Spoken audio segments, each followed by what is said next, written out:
This is I'm Stark, and in this video we are looking at the expansion of alliances, namely SEATO, FRG and NATO, and the Warsaw Pact.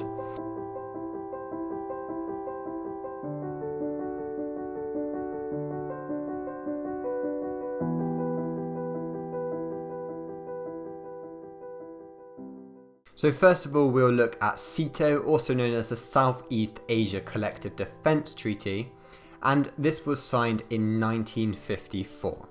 Now Eisenhower had placed a much greater emphasis on alliances than his predecessor Truman.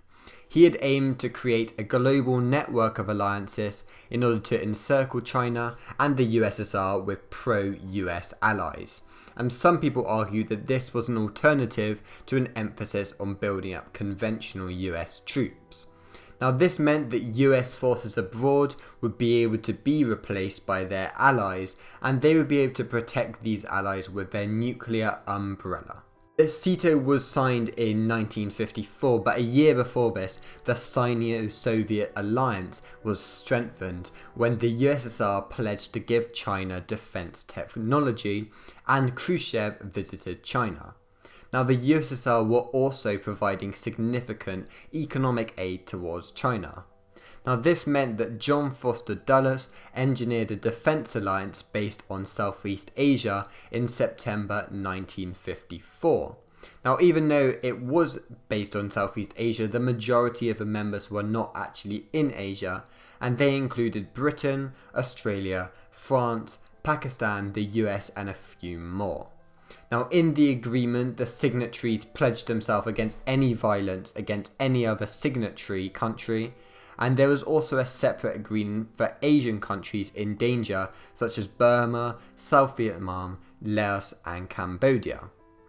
So the next one to look at is FRG and NATO, and Konrad Adenauer, who was the Chancellor of West Germany, decided that the best way to strengthen the country was to align West Germany with Western powers. And the West German revival was seen as a positive thing from the US, who saw it as a safeguard against communist expansion. And in 1949, the FRG joined the Council of Europe and were allowed to have representation on the Organisation of European Economic Cooperation, OEEC.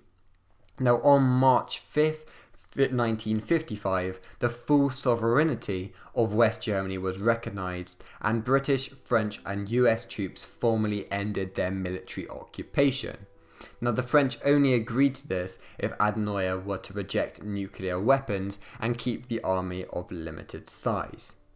So 4 days later, West Germany joined NATO with the support of the US, and this was an attempt from the US to contain communism without spending large amounts of money, especially as Germany was seen as such a big part of the Cold War as shown by previous videos.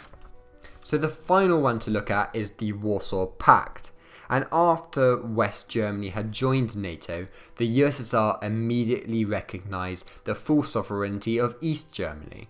And they also decided that they had to consolidate their power with its satellite states and form the Warsaw Pact. Now it was a direct counter against NATO, which was previously set up in 1949, because they believed it was a way in which they could legitimise Soviet influence in Eastern Europe, as the US had done in Western Europe. Now the agreement, however, was non-threatening and it was based on collective security. However, the signatories agreed to aid other signatories under attack and put their armed forces under joint control. Now this control was put under the military commander, Marshal Ivan S. Konev. So the signatories of the pact included the Soviet Union, Albania, Poland, Hungary, East Germany, Romania and Czechoslovakia. So those are the three main alliances which happened around this time when Eisenhower had come to power and Stalin had died. So thank you for watching and see you soon. Bye.